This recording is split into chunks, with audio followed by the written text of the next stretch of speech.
मलिक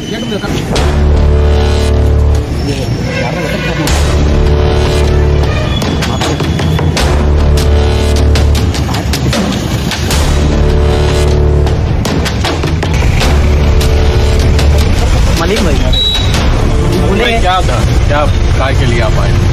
कुछ नहीं, शहर के हालात के ऊपर बात करना है। यानी शिवसेना के आप मंत्री साहब से मिलने आए थे क्या? मैं मंत्री है ना अपने गांव के, उनसे तो मिलना आना ही पड़ेगा कामकाज के विषय पे। नहीं, लेकिन ऐसे माहौल में बहुत साल के बाद क्या? हम बहुत साल के बाद चुन के आए ना, हम खुद 8 साल के बाद चुन के आए, तो इसलिए अभी आए मंत्री साहब के पास। गठबंधन होगा, गठबंधन होगा अब मेयर के ताल्लुक से बातचीत हुई मेयर के ताल्लुक से। अपने लोगों को भी बजाए क्या कुछ? नहीं कोई भी बजाने वाले हैं क्या? हाँ बजाएंगे। फैसला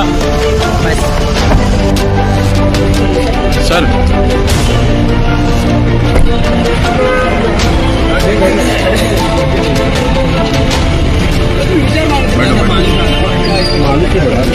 अभी आप अपनी बातचीत किया सर, किसी नतीजे तक नहीं पहुंच पाए। रिकॉर्ड करो पड़ा था।